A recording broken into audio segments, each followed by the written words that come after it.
This episode is brought to you by Katana, a DeFi-first chain built for deep liquidity and high yield. You'll be hearing more from them later in the show. Nothing said on Lightspeed is a recommendation to buy or sell any investments or products. This podcast is for informational purposes only, and the views expressed by anyone on the show are solely their opinions, not financial advice or necessarily the views of Blockworks. Our hosts, guests, and the Blockworks team may hold positions in the companies, funds, or projects discussed.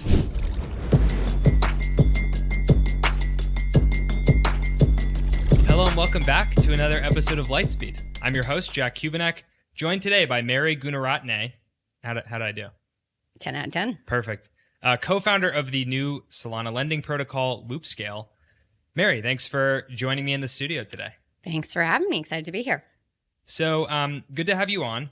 I think my first question is, what is Loopscale? Yeah. This is your first time on the show. A lot of listeners might not be familiar with what you guys do or haven't used the product yet. So just give me an overview of what Loopscale is. Yes. So Loopscale is an order book-based modular lending protocol.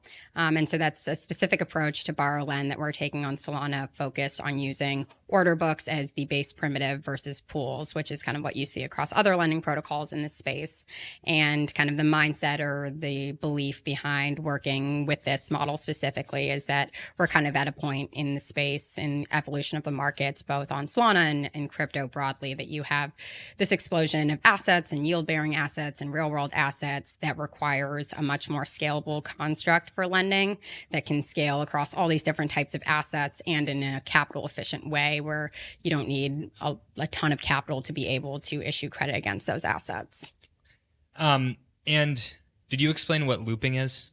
And so, no, I didn't. I think a lot of people think that we are a looping protocol, I feel like, because looping is kind of one of the biggest use cases of borrow lend, and our name is Loopscale. Well, we named it Loopscale like before we ever launched Loops. That was like totally unrelated. It was just because like the domain name was available was really the story behind that one.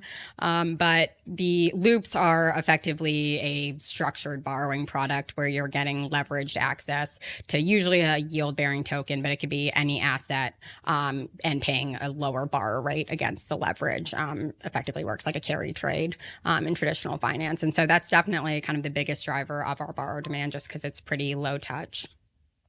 Interesting. I didn't know that you weren't. I swore you were named after looping, but I guess not. Just by happy coincidence, it happened to be a product that you offer. And the funny part is we weren't going to name Loops at first. I don't know. We had a bunch of stupid names for them, but I think we just felt like Loops was overdone as a concept, so we were going to call it like Amplify or something stupid. I don't know. Well, I think you landed well. You're not behind Goonfi. As far as we know. No comment. So for context, that was a very insidery comment, but one of the big prop AMMs that is processing a lot of Solana swap volume right now is called Goonfi, and your last name is Gooneratne. Yeah, I mean, it's kind of, I feel like that my name was not a big part of my identity until like the past year. And yes, I'm sorry. That's a tough linguistic trend for you to deal with. Yeah, it's a top comment on a lot of my tweets, and I get a lot of DMs. Is that your real last name? Yeah, that is. It happens. So, what interests me about Loopscale, and I covered kind of when you guys first launched back in April, is you're coming at lending markets, which are a very, common and established DeFi primitive, with a sort of innovative approach. And so maybe just talk me through, how have lending protocols historically worked, and how do things like Aave work on Ethereum, and why are those insufficient in your view? Yeah, I think the kind of evolution of lending markets, Carlos actually on Blockworks research team did a really good job kind of mapping this, but he kind of created these three stages in the lending markets, and he pinned them as monolithic pool-based, modular pool-based, and then finally Loopscale, which is modular order book-based. And so with kind of the first two iterations, you saw this evolution from modular or monolithic to modular, where you got these like curated vaults on things like Morpho and Camino. But still the underlying primitive was these pools. And so that's like the greatest distinction between us and every other lending protocol is the base primitive. And I think people view the products that they have in DeFi today as borrow lend, but what you're actually doing is not a loan in the traditional sense. You don't have a borrower and a lender, and there's no kind of configuration around fixed rate or duration. And it looks more like a supply and then kind of withdraw. And it's more of an abstraction of the transaction of a loan versus a loan itself. And so what we've done is create an order book, and really a multi-parameter order book, where you're creating, again, this base primitive of a bilateral credit transaction. So you have one borrower, one lender. You can have collateral. You don't need collateral. You have a custom interest rate, custom LTV, liquidation mechanism, payment schedule. And then that provides the foundation to be able to do kind of the DeFi credit we have right now, where it's variable rate, like infinite duration, whatever. But you also have that scalable foundation that lets you build what we believe are kind of the next, not just like 1 year, but next 5 to 10 years of DeFi credit products on chain. Okay, so on Loopscale, lender and borrower are directly matched, whereas traditionally you're borrowing against a basket of assets, basically. Yeah. So what the difference, like architecturally, comes down to on like a user level is that means you have these multi-asset pools, and interest rates are priced as a function of utilization, which creates two issues. One, interest rate is priced on nothing besides utilization, which means that if I'm borrowing against Bonk, like USDC against Bonk, I'm paying the same rate as someone borrowing USDC against USDT, which inherently means that you're charging a premium to the person borrowing against USDT because the market's going to price it based on the entire collateral assets. And then second, you have this variable rate issue where you have no predictability around the loan, and you can't, again, create any sort of structured product with it. It's a very unique form of credit that really doesn't exist in TradFi today. And then also this inability, because you're pricing as a function of that principal asset, not only are you creating like that rate mismatch, but you're also making it so there's forced idle liquidity, which creates capital inefficiency. And then you're also unable to have like different collateral assets in that basket, because effectively that entire basket is pulled down by the worst asset in it, and you can't price on a per collateral basis. And so if you want riskier assets, your only option is spinning up these isolated pools and fragmenting liquidity. And so that's kind of what it tangibly causes for the end user. But at an architectural level, yeah, the difference is like this multi-asset pool versus multi-parameter orders. Mm-hmm. And so this world where you're brought to the lending terms of the lowest common denominator of capital, right? Like you have to set the risk parameters for Bonk instead of for USDT or whatever. That seems like a worse world than just directly matching borrowers and lenders. So what has been holding people back, or what is the key insight or innovation that allowed Loopscale to make this happen? Yeah, so it's actually not a lot of people know this, but Aave actually started as a peer-to-peer lending protocol, ETH Lend. Oh, interesting. And it was like borrower requests, and it looked a lot like the NFT FIs of the world, where you're creating individual requests and order. And so I think that iteration exists, and I think there's a lot of different things that have led us to be at a point where I think order book lending can be successful. I think some of them are like design decisions we made, and then another factor is like the market we're in today. And so first, I think the biggest issue that those ones had is you were using this idea of borrow requests that were coming and being filled by the lender or vice versa. What we've done is the order book is really just like a front end concept. And as a lender, you're placing orders where you have one bucket of capital that matches to all these different rules. And so any sort of borrower can come and fill that as long as it matches those rules, versus on like Aave or the original like ETH Lend, you were saying I'll lend against this and this. And so you had to put up $100, but you're also willing to lend to this and this. And so you have capital fragmenting across every single possibility. And then the other aspect is, because we're able to do that, borrowers are actually placing market orders, even though lenders are placing the limit orders. So they get the immediacy of the liquidity. And so there's like several abstractions like this in terms of like, okay, you're not placing individual orders. We have the lend vaults where you're delegating the orders to someone else that allow us to make it a lot less complex of an experience and feel a lot more like the DeFi native user experience. And then from a market perspective, I think this was something honestly that we learned after launching closed beta. We thought like the thing that would be exciting for folks was fixed rate and all this like advanced risk management stuff, but quickly learned that the thing that was most exciting to people were different collateral assets and being able to borrow against way more assets in their portfolio. And so I think like over the past, like probably like 2-3 years ago when there were versions of this cropping up, there was really nothing on Solana that was unique to borrow against, like maybe LP positions, but even that wasn't a big market.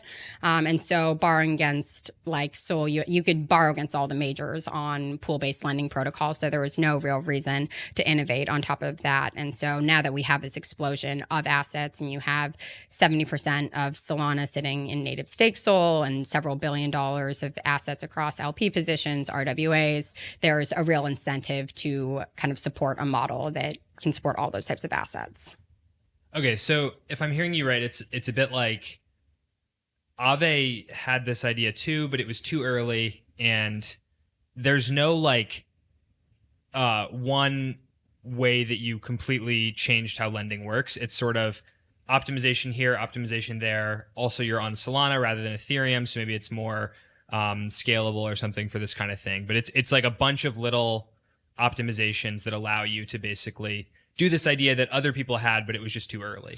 Yeah, I think if I could just like boil it down into like what the core thing that's changed is I think one, being able to build a scalable order book that is abstracted in such a way that it feels easy to use, which I think is specifically a Solana enabled kind of aspect. And then two, the market changing to the point where you have this explosion of collateral assets is really what I think changed from like the launch of ETHLend to the launch of Loopscale.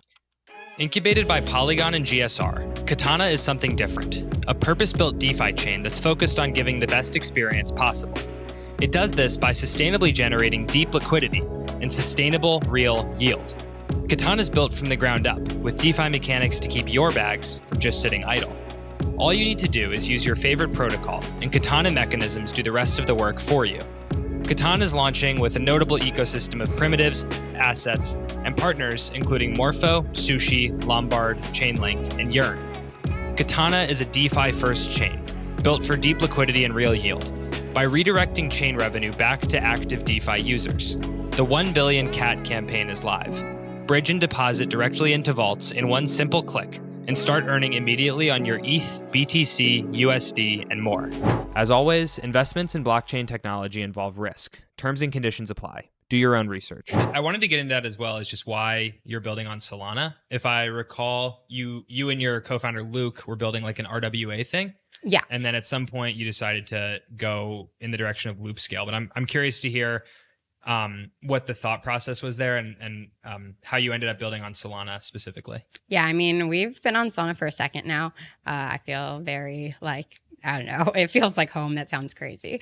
But we started building, I mean, at some point in college, and we were just kind of screwing around on different contracts and playing with different things, as I think a lot of people were. And this was back kind of late 2020, early 2021. And we kind of quickly learned the hard way that we were priced out of deploying contracts on ETH. I mean, we were college students. ETH was like at all-time highs, and it was like $1,000 to like test an app. And we're like, okay, this isn't going to work. And so we were building on Polygon testnet for a little bit. That's probably what, great place to build. Yeah. So Polygon wasn't on mainnet yet, which is like kind of crazy to think about now. And then Bitcoin Miami in 2021, which was kind of the big post-COVID conference. We met Barrett and Edgar from like MarginFi and Cypher. And I mean, they were just like two random dudes. And like everyone's building on Solana. Like if you're having problems with like cost, whatever, all the smart people are here. And I guess that was enough to convince us. But we started playing around with it shortly thereafter. And I mean, for us, there's really never been like a point where we've looked around. I mean, we've always had, and I think this is the value prop that back then in 2021 when we were racing and everyone was like, why are you building on Solana? And you like, this was the explanation we gave then. And it's the explanation I have now of like, once you start using it, you have like, you don't run into issues again. Like when we were building on ETH, we constantly were running into issues of things we couldn't do or were like cost prohibitive. And we like have things that we can optimize and stuff now, but the chain has never been a constraint. And so like the day the chain becomes a constraint, sure, maybe like we'll look elsewhere, but that hasn't happened. And we've been able to like enabled to do everything we want to do on both a technical level and now, and this wasn't the case 3 years ago, but definitely now there's the users and liquidity it has stopped becoming constraint as well. And I think a lot of people are switching for that reason, which is really cool. Mm-hmm. I'm curious then to ask a bit about, it feels like a recent theme of this podcast has been BAM from Jito and the like internet capital markets roadmap and all of these market structure optimizations that Solana is going through to try to enable an app like Hyperliquid, which currently, under the way Solana market microstructure happens, isn't really possible to be built. But it sounds like for you, that's not as much of a consideration. Like, does transaction ordering matter for lending or any of this stuff that people are talking about at the moment? I think the end, so at the end of the day, we are like a credit order book, and we run like a off-chain matching engine for on-chain orders. And so in the idea that like order book optimization is relevant for us, yes, it's not relevant for us today. And I think it's something that's more important for us like a year down the line, just because we don't have these like high speed credit secondary markets on chain yet. But that's definitely like a point we want to get to, both as like a space more broadly and as Loopscale, where you do have people facilitating these secondary market transactions on credit. And in that case, then kind of app specific sequencing, or AS, would be important to us. AS is very important, yeah.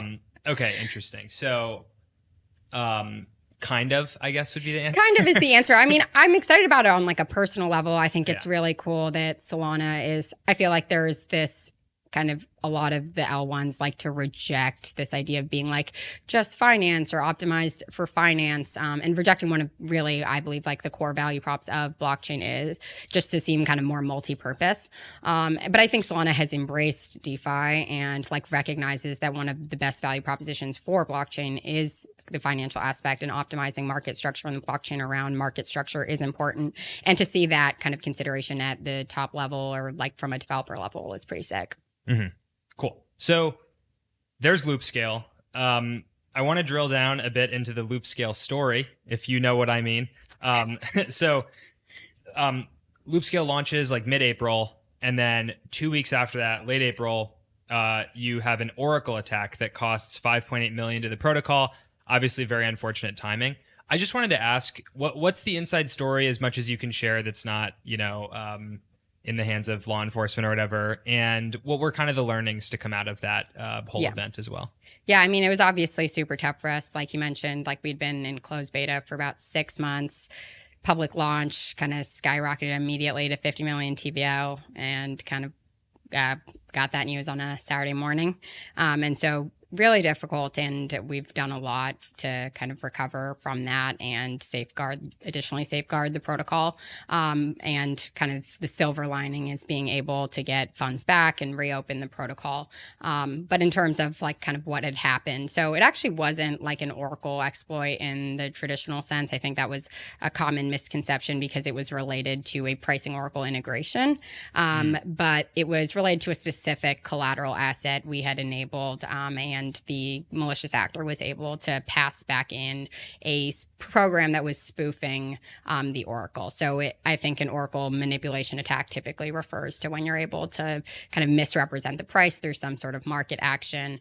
This was mostly related to a kind of technical failure on our part to not validate a program being passed in for a specific asset on the app. And so it allowed the hacker or the actor to be able to take out a series of under collateralized loans that was about $5.8 million. And then kind of in the 2 days following, we were able to contact him, end up getting all the funds back, and reopening the protocol after kind of completing additional audits on all the withdrawal processes. And so we've been focused on both security and obviously growing and kind of getting to where we were in the weeks and months prior or after that. So the TLDR is that they were sort of able to borrow some amount of assets for less than the value of those assets because they were able to trick the protocol into thinking that they were worth more than they were. Yeah, they basically fed in a contract that said this asset is worth X amount of money, and that made it look like 0.01 of this asset was worth like whatever, $10 million, and borrowed against that. Mm-hmm. And I guess, obviously like a scenario you never want to see when you're just starting out. What has been, it's been about, 4 months since then? What's been sort of the strategy to, rebuild trust and positive PR and like try to kind of get hype back up around Loopscale and not allow the hack to become kind of a dominant narrative or whatever? Yeah, I mean, it's definitely like difficult. I'm not gonna like understate that. Like going from like 0 to 1 is way easier than kind of doing comeback. But I mean, I'm super grateful. It still feels like the community was rooting for us in a way that I was not expecting. And people were like just as excited. And I got like DMs saying I'm like adding to my Loopscale position and things like that. And so that was super reassuring that we were able to, at least with like the handling of the incident, regain trust in that way. But I mean, there were a lot of learnings for us from the incident. And I think my opinion is that there's no protocol that's more secure than a protocol that's been through something like that. It just shows you kind of everything that you thought you knew was wrong, and really teaches you the trade-off that you're making if you ever like prioritize shipping speed over security. And there's no way to truly like viscerally feel that than having gone through something like that.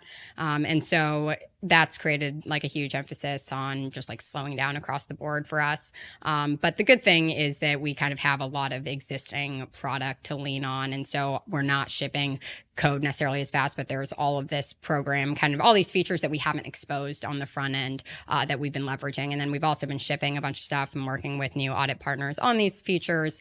And so the kind of growth strategy since then has definitely shifted, and we've definitely been more focused on what I've been saying is like an ecosystem focused growth. I think prior to the hack, it was like very focused on getting these like really large institutional type LPs, which we're kind of now actually getting excited about again, and kind of getting to that point where we've built enough trust to go back out to those folks. But now we've been more focused on these ecosystem partners like Sanctum or Orca, who have their collateral assets like Orca LPs or Sanctum LSTs on Loopscale. And now as a protocol or a DAO, they're looking to basically spin up credit funds where they're bootstrapping the credit markets for those assets, because it's one of like the few ways as a protocol that you can spend money that's not just like kind of throwing free money to bootstrap your ecosystem, but rather like you're earning yield on this pot of money and having this net additive growth to your TVL and ecosystem. And so that's been kind of a major strategy for growth over the past like few months. And then looking forward, I think another thing we're really excited about is improving that credit product building experience. So right now, like the vault management experience is primarily focused on us as a curator, and there's not a ton of like functionality there. So making it easier for people and funds to spin up effectively their own credit products, and bring on external curators, and kind of creating a wider set of options for people to be able to lend and also build those products. Mm-hmm. Yeah, that's, I guess, something else I wanted to get into, which is, I guess I want to ask about the competitive landscape of lending in crypto. In 2024, I think there was a lot of, like people on Twitter talking about how there's no like Aave of Solana yet. And Camino maybe was the chosen one that was going to become that. And Camino is, huge on Solana. I think it has like 5 billion in deposits, something like that.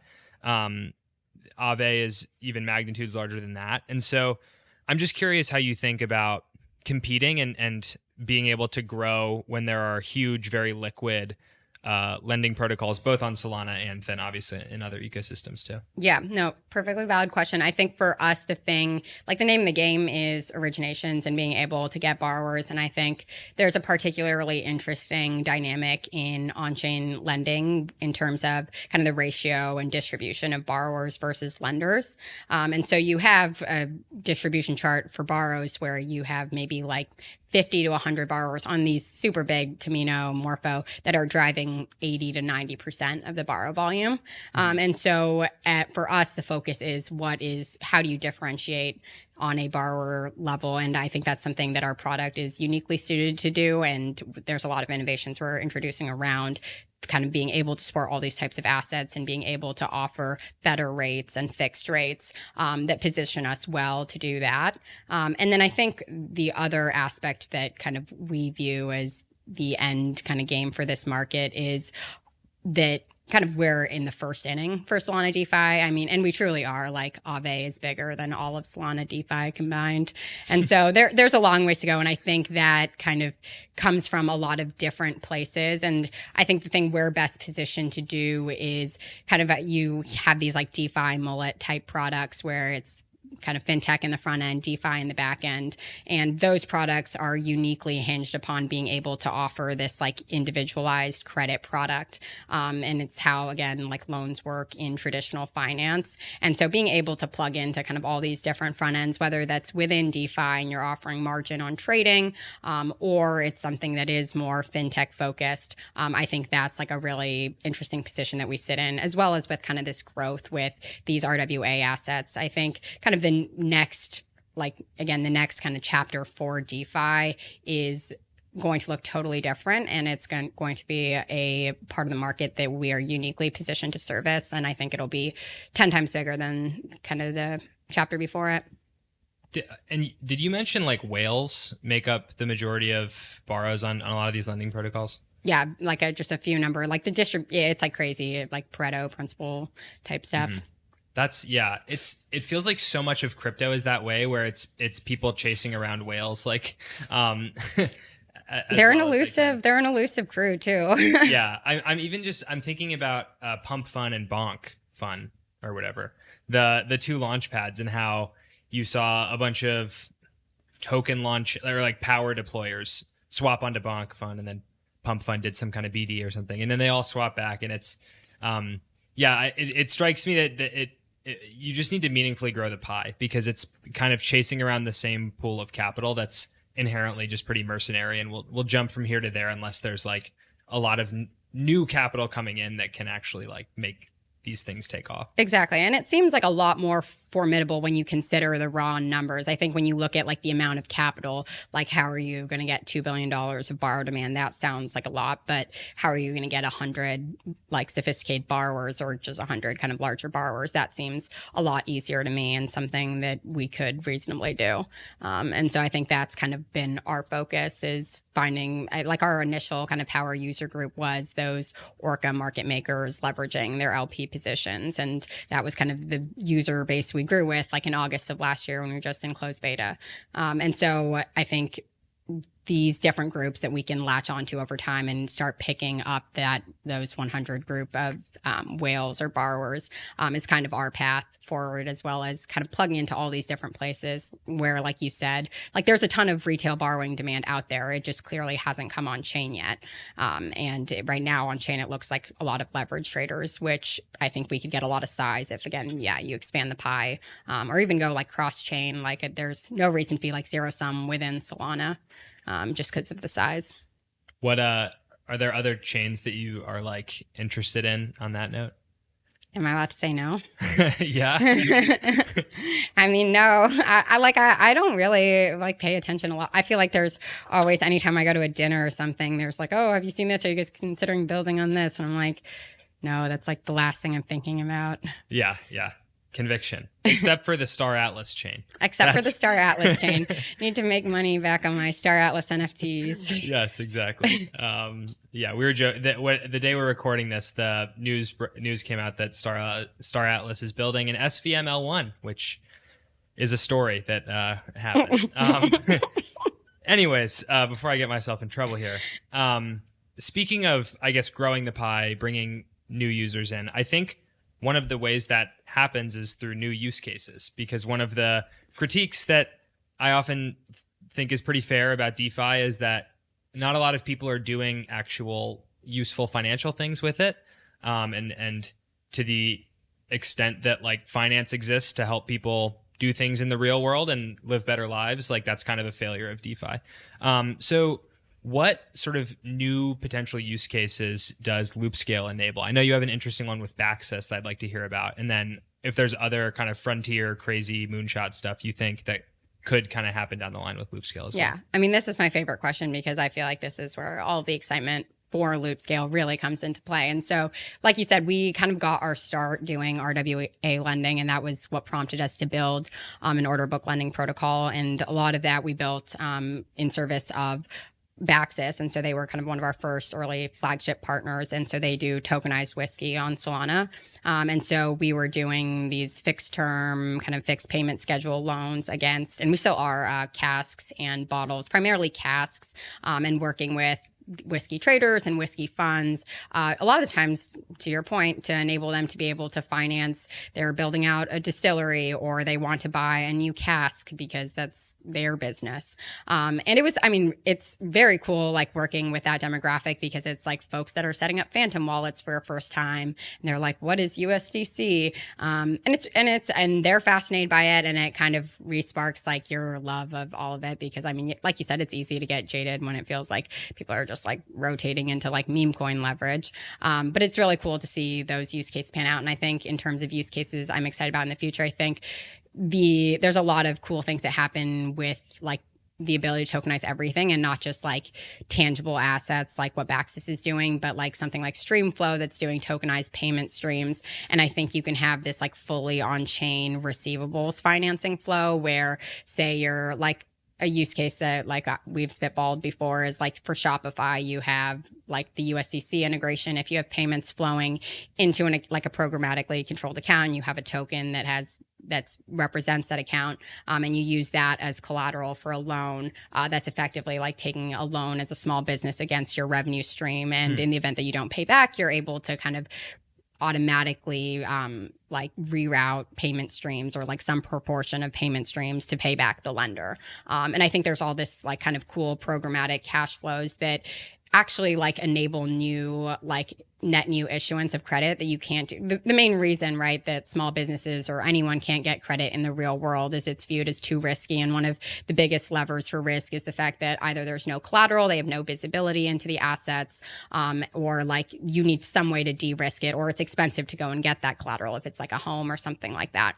And so all the ways in which you can make that servicing and risk management process cheaper, whether that's being able to programmatically like have ownership over the collateral or the revenue streams or whatever else that is, you're able to reduce the price of credit and give credit to more people. Fascinating. Okay, so when I start my flip phone business, which is I'll be your first customer.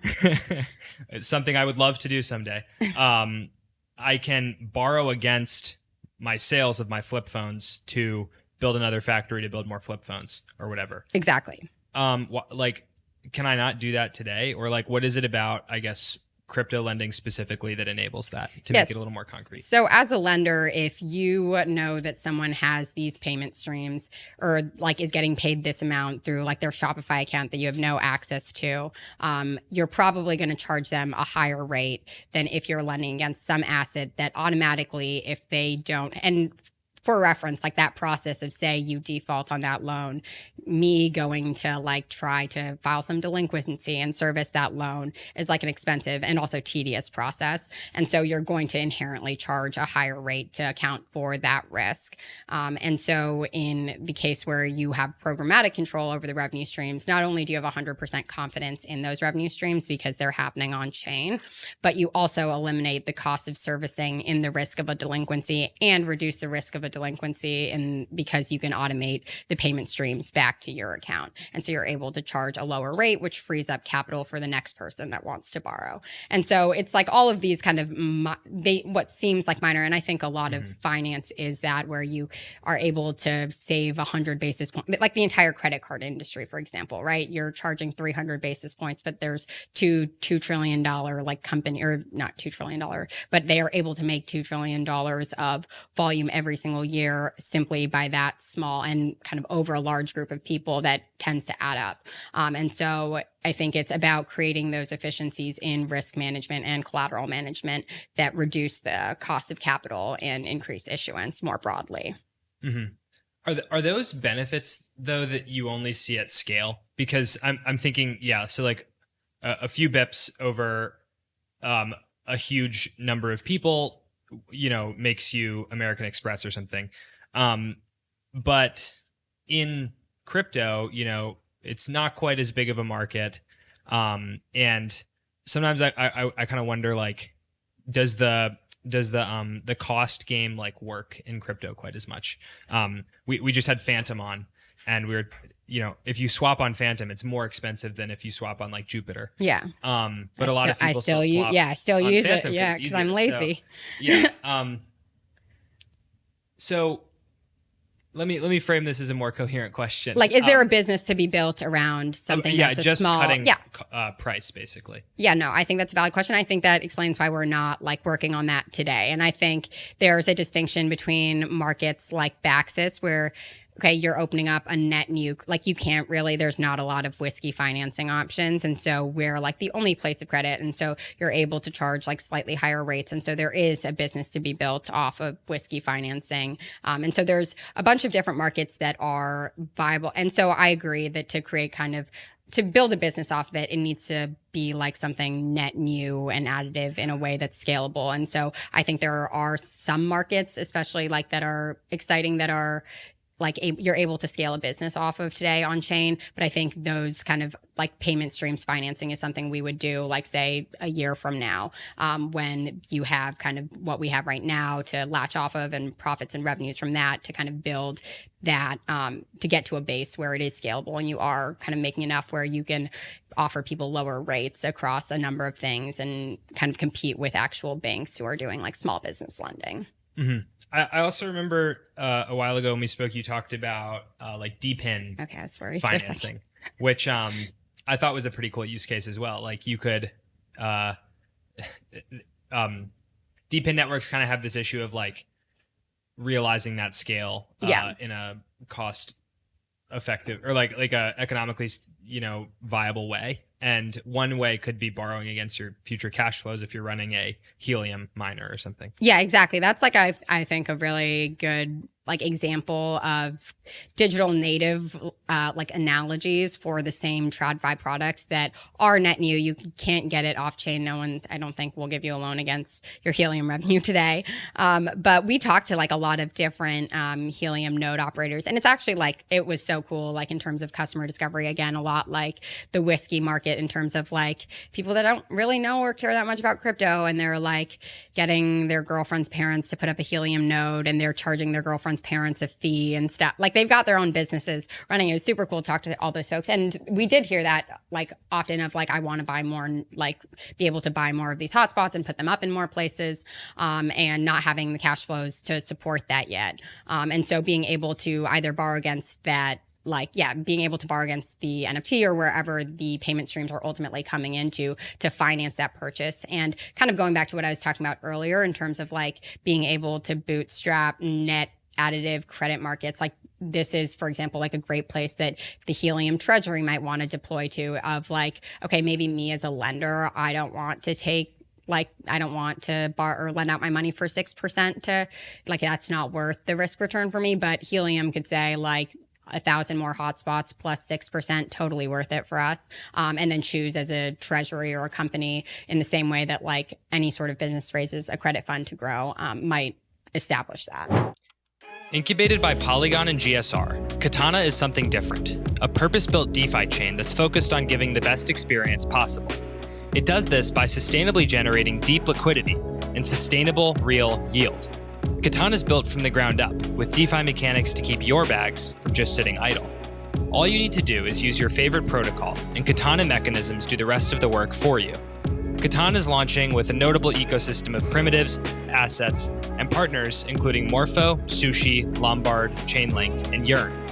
Katana is a DeFi-first chain, built for deep liquidity and real yield, by redirecting chain revenue back to active DeFi users. The 1 billion CAT campaign is live. Bridge and deposit directly into vaults in one simple click, and start earning immediately on your ETH, BTC, USD, and more. As always, investments in blockchain technology involve risk. Terms and conditions apply. Do your own research. So throughout this interview, you've mentioned you had Orca LPs as initial customers. You also had whiskey business owners as initial customers, and it strikes me that the like crypto native sophistication of those two groups is going to be quite different. And so, in light of that, I'm curious how you think about UX as a lending protocol.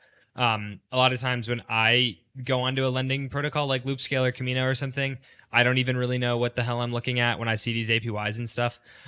So I guess how do you build a product that works both for the Orca LPs and for the whiskey cask owners, basically? Yeah, can't say it's easy. Can't say we don't get complaints.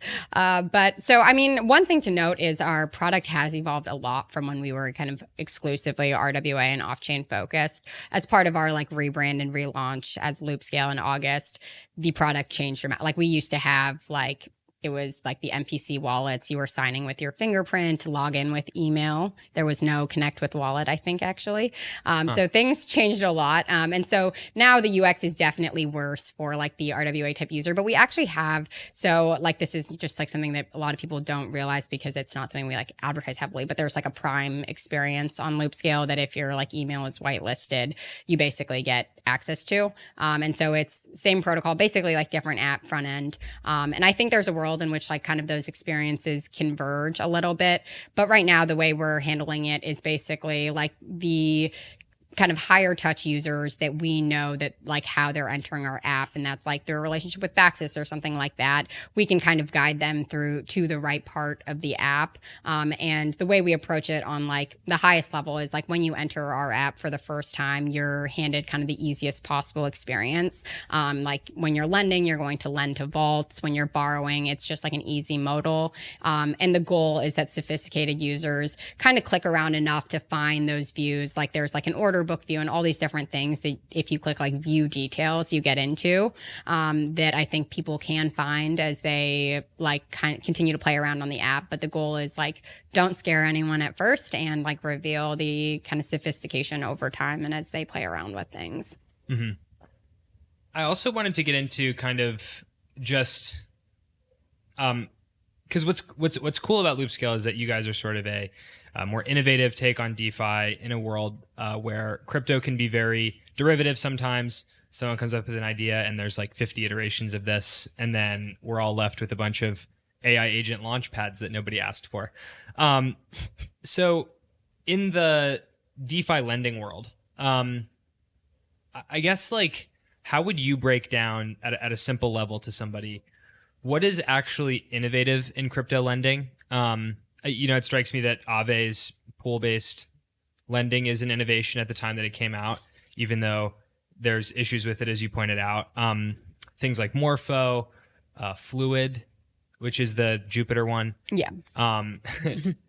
Yeah, like cut through the noise a little bit maybe, and just like what is truly innovative in DeFi lending from your point of view? Like what's the stuff that's actually cool out there? Yeah, I mean, you're going to get a biased answer if you're asking me who's innovating in our space. Sure. But I mean, yeah, I think you pinpointed in terms of like what I think, yeah, there were these three milestones in innovation, DeFi lending, and the space is like relatively new. So that seems like a fine pace of innovation. But you started with the pool-based model, which I think was the best for the time, given all the constraints between Ethereum, the fact that the main goal was to bootstrap liquidity. No one knew if there was borrow demand.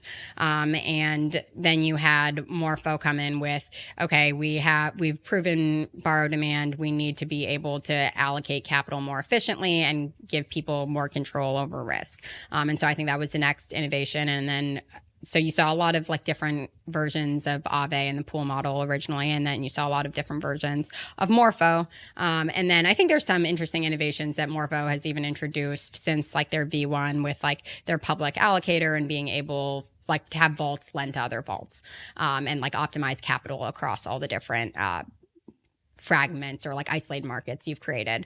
And then I think, yeah, the next iteration is like, okay, we have isolated markets now, which are like hyper customizable, and we have pools, which are like hyper liquid in like a traditional sense. And what can we do now where you have that same liquidity and you have, and I think order books were like another innovation, and order books kind of the same thing with isolated markets. You have perfect configuration, low liquidity. It's like, what is the third evolution that lets you preserve both liquidity and scalability? And I think that's where you get something that looks kind of like really this like hybrid order book model where you can deposit this a pool like structure, but the underlying liquidity layer is all order book based.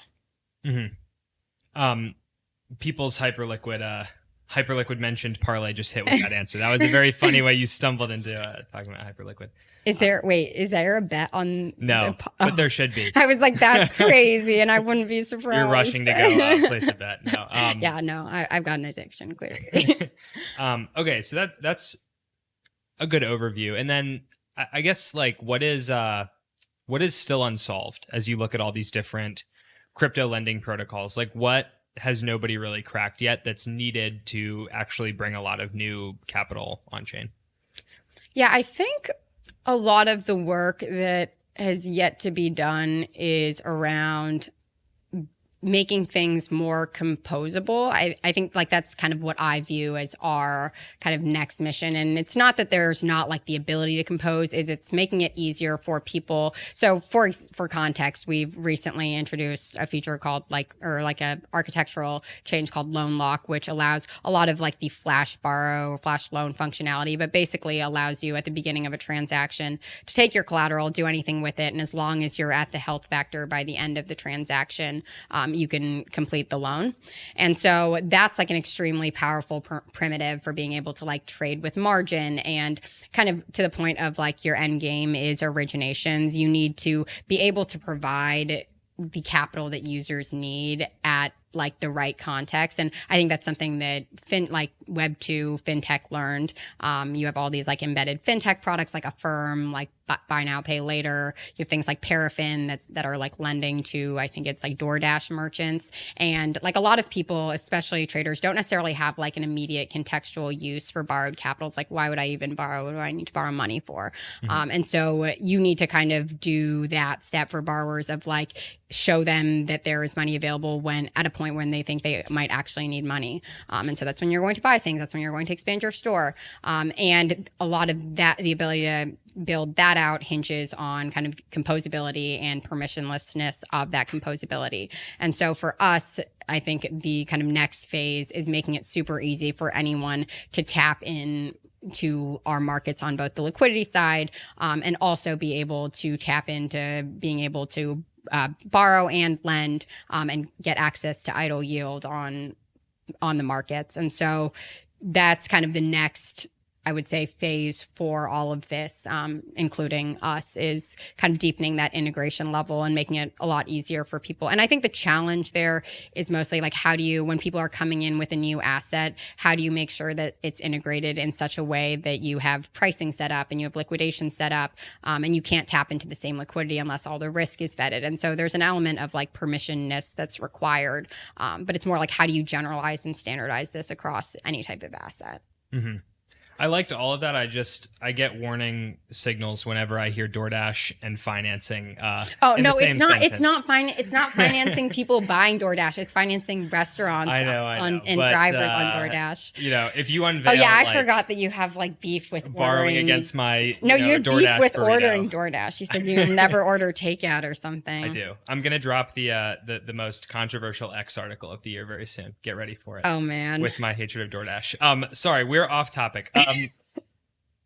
I guess as well, just thinking about the development of lending protocols. Lending is part of this broader DeFi suite. And I think a trend that we're seeing play out this year is a lot of protocols that have PMF in, crypto PMF saying, why don't I become more of a DeFi all-in-one suite? And so you have Camino adding an aggregator, you have Jupiter now adding lending. And a trend Phantom adding all sorts of things. It's a trend I've been following is like everyone maybe sort of building into the same thing. So I guess, how do you think about this as a founder? Like, is there a world where Loopscale either says, goes out and gets acquired by Phantom or something, or you add your own swap engine so that people can swap and then also lend all in the same venue? Yeah, I think a lot of that is driven by this pressure in the ecosystem to like own the user on the front end. Cause I think you've seen this play out a few times, right? With like Radium and Pump Fun of like, we started with this fat protocol thesis, and everyone very quickly learned that it's not that hard to fork something if you have all the users, and users don't really care what they're using underneath, especially if you reach a point where you're the majority market share of that underlying infrastructure. And so I think that's where a lot of that pressure comes from. I think it's particularly interesting in the context of finance because I think there is an argument to be made around the infrastructure actually capturing a lot of value. And I think to the point of, I think as a lending protocol, there's a unique take to this in that if you are kind of owning that risk management, that is a valuable piece that happens under the hood. That is not something that can be easily forked. It's not pure code to be a risk manager. And if you're curating a vault, for example. And so I think that's why you have, again, things like banks that are the underlying liquidity engine for all these different types of credit products that are offered in all these different types of contexts. And so for us, I think the integrations and like the product future that we're most excited about is being that back end liquidity and risk engine across all sorts of different apps and allowing someone like Orca to be able to offer trading on margin. And you just have to sit in a position where you're not literally just only facilitating these like smart contract transactions that can be easily forked and run away with, but you're also either kind of providing one part of the value in terms of the liquidity or in the risk management of that liquidity that's ultimately provided to the borrowers. And so I don't see us building out kind of swap functionality in the near future. I mean, I think our biggest focus, again, is reaching as many borrowers as possible and reaching the best borrowers. And I think that's done through making our expertise or like what we view as our value prop as a protocol broadly available across the ecosystem.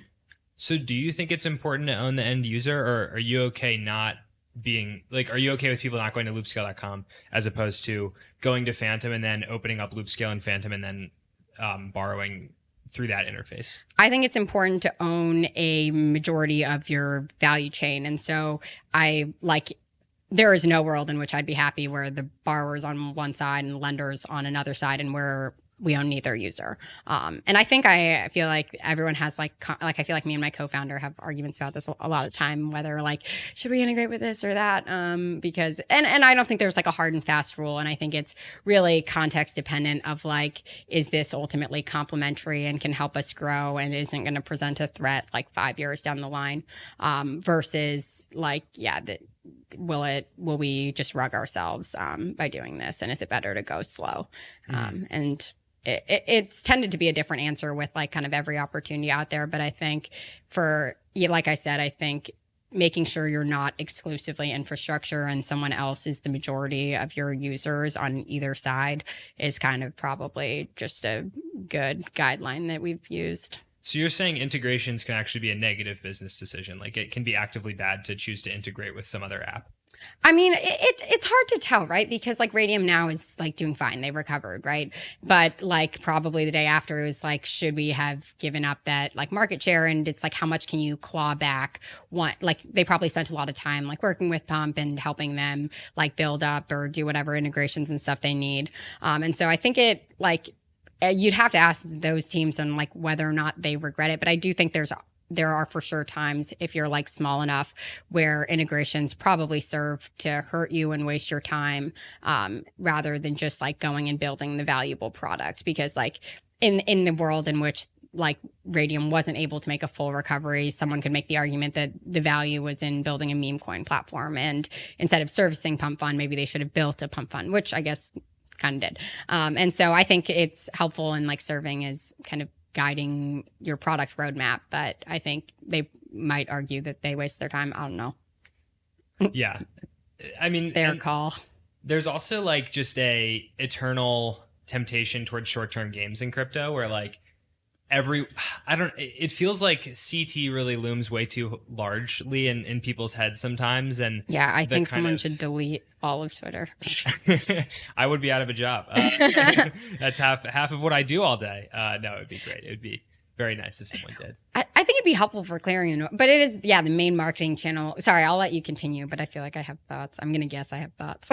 Well, I think that, if I'm Loopscale, I could drop a token, use a lot of the revenue or whatever generated by that to juice our metrics, get the TVL up, get a lot more borrowers. But it's fundamentally a short-term game, and you see this again and again when incentives are deployed or people farm a token, launch very heavily.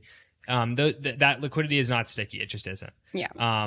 And so it just strikes me that there's maybe an edge in just being able to resist the short term and play longer term games in crypto. Yeah, I mean, I definitely agree with that. I think that ultimately, like, one of the best marketing tools out there is a number that goes up, TVL that goes up, liquidity that goes up, and the true path towards that is like a product that people use. And I think one decision we made that I'm really grateful for is like being in closed beta for 6 months. And so our users were not the type that are going to like kind of rally behind us on Twitter or anything. And we were like truly in like the most like product, like YCS sense, like very focused on like building a better borrower experience. And I think that like really paid off in learning. And so now we've built a product that is like so flexible that when someone wants to issue some sort of credit product, it's almost always like, yeah, we can do that. Like, we just need to expose it on the front end or something. Or like, yeah, you can use the primitives to do it in this way.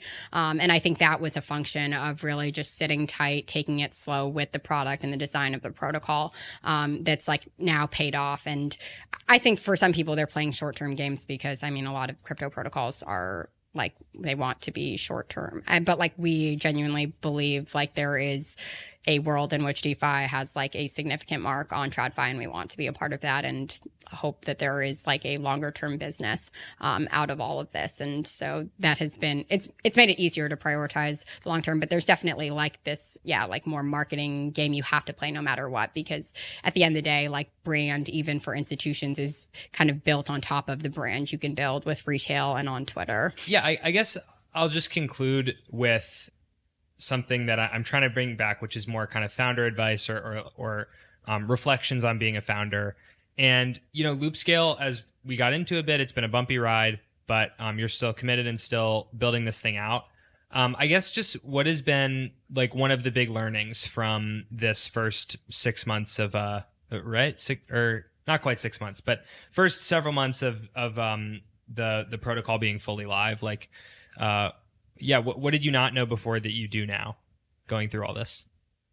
I would say like thinking for yourself and with like your peers around you that you've kind of hand selected to be a part of your team or as your co-founder should have way more impact on like both your decisions and your day-to-day mindset versus what we were talking about, just Twitter. And like, obviously all of those things matter and user feedback matters and whatever else, but to be able to take a slow pace with both kind of how you think about strategy and decisions, but also in like how much you decide to like latch on emotionally to the roller coaster that this all is. And like things that are like, you see it all the time with like crypto prices of people will think crypto's the future, like solely dependent on this number when it's like literally nothing has tangibly changed from day to day. And that's because like there's actually an infrastructure backing this thing and people don't recognize that. And so there's like a lot of critical thinking that's missed in like kind of groupthink, obviously, that you could avoid, I think, greatly by one, slowing down, and two, not paying attention to that stuff and surrounding yourself with